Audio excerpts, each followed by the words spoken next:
გადაცემას ვაგრძელებთ აქტუალური სამედიცინო თემით. დღეს გულის შემიურ დაავადებაზე ვსაუბრობთ. ჩვენი სტუმარია New Hospital-ის კარდიოლოგიის მიმართულების ხელმძღვანელი რამაზ ბათავანი. მოგესალმებით ბატონო რამაზ. დიდი მადლობა მომბრძანებისთვის. პირველი შეკითხვა იქნება ასეთი: რას გულისხმობს გულის შემიური დაავადება?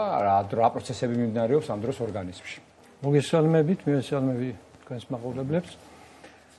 გულის შემიური დაავადება არის ისეთი მდგომარეობა, როდესაც გული ვერ იღებს, გულის კუნთი ვერ იღებს სათანადოდ იმ ჟანგბადს, რასაც საჭიროებს აქტიურობისთვის. ანუ სხვადასხვა მიზეზების გამო შეიძლება ეს მიწოდება გულის კუნთს შეუმცირდეს. მაშინ, როდესაც გული თვითონ ამარაგებს ყველა სისტემას ძალიან ეფექტურად, ხდება ხოლმე, როდესაც კორონარების, ანუ გვირგვინოვანი არტერიების შევიწროების შედეგად ჟანგბადი არ მიეწოდება გულის კუნთს.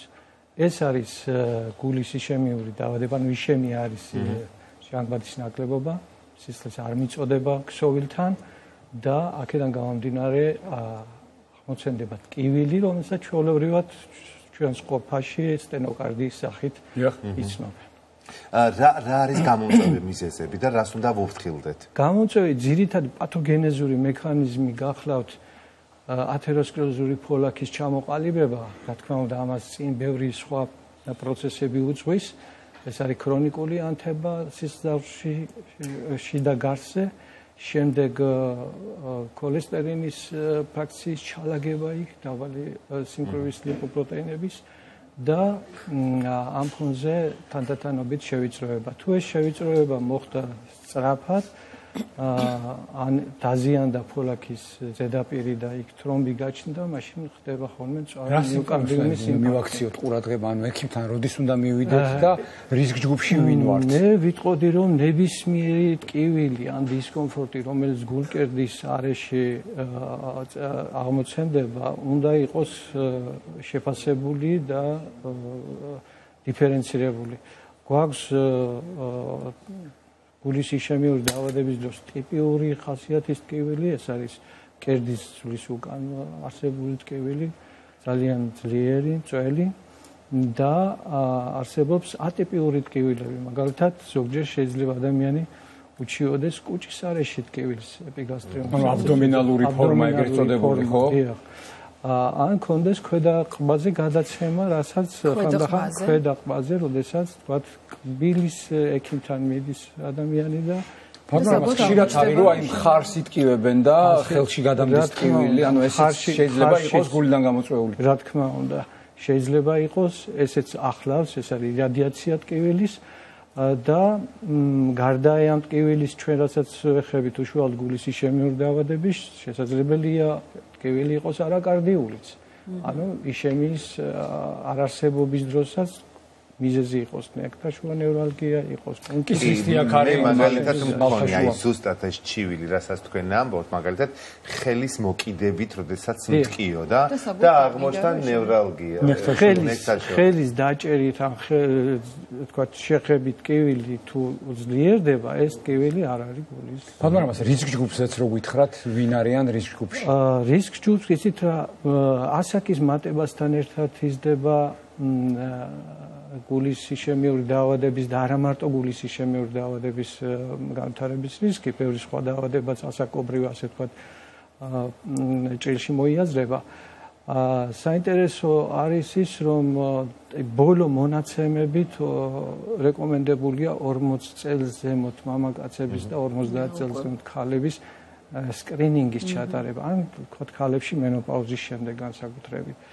რისკ ჯგუფში არიან ჭარბიწონის ადამიანები, დიაბეტის მქონე, პრედიაბეტით, რა თქმა უნდა, როდესაც ადამიანმა არ იცის, რომ მას აქვს თუ არა დიაბეტი, იმიტომ რომ შემთხვევით აღმოუჩენთ ხოლმე მაღალი წნევა, უკონტროლო არტერიული წნევა. ესენი წარმოადგენენ რისკ ჯგუფს. რა კვლევები ტარდება იმისთვის, რომ დავადგინოთ ეს? რა თქმა უნდა, საწყის ეტაპზე, როდესაც დიფერენცირება უნდა მოხდეს, კეთდება ჩვეულებრივად როგორც ლაბორატორიული, ასევე ინსტრუმენტული კვლევები. ეს არის ელექტროკარდიოგრაფია, ეკოკარდიოგრაფია და ასევე ლაბორატორიული კვლევები არის სპეციალური გულის ფერმენტის გამოკვლევა მწვავე პერიოდში, როდესაც ეს ტკივილი აღმოცენდება ხოლმე ჩვენ მაშინ ამას ვაკეთებთ და აი ამ პირველადი ასე ვთქვათ შეფასების შემდეგ უკვე წდება ჩვენება თუ იარსებებს გავაკეთებთ კორონაროგრაფიას ხო შემდეგ უკვე კორონაროგრაფიას ვაკეთებთ და კორონაროგრაფია არის ოქროს სტანდარტი დიაგნოსტიკის თვალსაზრისით როდესაც ხდება ვიზუალიზაცია კონტრასტის გამოყენებით სიძაღლების და ხედავთ თუ რა პროცენტით არის შევიწროებული რა ხდება ამას ნახულობთ. დიახ, რა თქმა უნდა. აი ჩივილების დროს ჩვენ ქართველებს გვახასიათებს და არა მარტო ჩვენ ალბათ, როდესაც რაღაც ჩივილის დროს ერთმანეთს ვუზიარებთ გამოცდილებას და ვეუბნებით რომ მე ეს მივიღე, ეგებ შენს გიშველოს და ასე შემდეგ. არის თუ არა ხო? არის თუ არა ზოგჯერ აი ამ ჩივილების დროს რამე თვითნებურად მიღებული წამალი მავნე, ან როგორ შეიძლება სანამ ექიმთან მივალთ საკუთარ თავს რაღაც პატარა დავეხმაროთ. ხო დაუშვათ აი ლაშქრობაში ვართ მაგალითად ხო? ძალიან კარგი შეკითხვაა, ძალიან. საქმე იმაშია, რომ არსებობს მედიკამენტები, რომელიც შეიძლება კი არა საჭიროა, რომ ექიმთან მისვლამდე მიიღოს ადამიანმა, თუ რა თქმა უნდა სტენოკარდიულ ტკივილთან გვაქვს საქმე, ეს არის ჩვეულებრივი ნიტროგლიცერინი, რომელიც ენის ქვეშ მიღების შემდეგ გარკვეული ძალიან მოკლე პერიოდში, 1-2 წუთში აი ამ ტკივილს ანელებს და ასე ვთქვათ ამცირებს. ასევე ძალიან კარგი პრეპარატია ჩვეულებრივი აცეტილსალიცილის მჟავა ასპირინი, რომელიც ერთ-ერთი ასე ვთქვათ აღმოჩენა გახდა მე-20 საუკუნის, როდესაც ძალიან შეამცირა და აი აქ არის ეს კითხვა, თუ მაგალითად მგონია რომ გული მტკივა და ვიღებ ამ პრეპარატს, მაგრამ აღმოჩნდება რომ ნექტაშორის ნევრალგია მაქვს, არ მნებს ეგ წამალი. იცით რა არის, ისეთ შემთხვევაში თუ დიფერენცირება ვერ ხდება, სხვათა შორის ჩვენ სადიფერენციაციო ზუსტად ამასაც ვიყენებთ, როდესაც ნიტროგლიცერინი ხსნის თუ არ ხსნის, კითხვა იბადება, იხსნება თუ და არ მოიხსნა, ესე იგი გული. მიიღო და არ მოიხსნა, ესე იგი არ არის გული. ესე იგი არ არის. თუმცა ძლიერი, თუმცა არსებობს ძლიერი ინტენსივობის ტკივილი, რომელსაც მარტო ნიტროგლიცერინი ვერ ხსნის. ეს უკვე ძალიან შორს ასრულებს.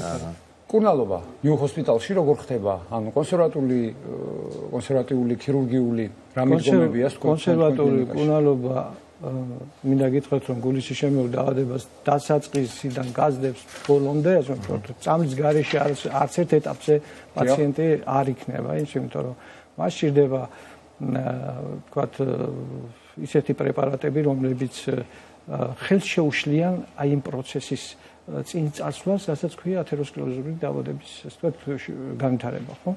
და ჩვენ ეს რისკ ფაქტორები, რომელზეც ვსაუბრობთ, თქვათ, მაღალი ქოლესტერინი, ან თქვათ, არტერიული წნევა და ასე შემდეგ, ესენი არსად არ გადიან, ესენი რჩებიან ჩვენთან ერთად, ადამიანს მოყვება მთელი ცხოვრება და თუ ამ პროცესებზე არ ვიმოქმედეთ, ის ერთხელ ჩარევა, თქვათ, ეს არ არის საკმარისი. აი ამ კურნალობას, რა თქმა უნდა, მედიკამენტოზურს გარდა ამისა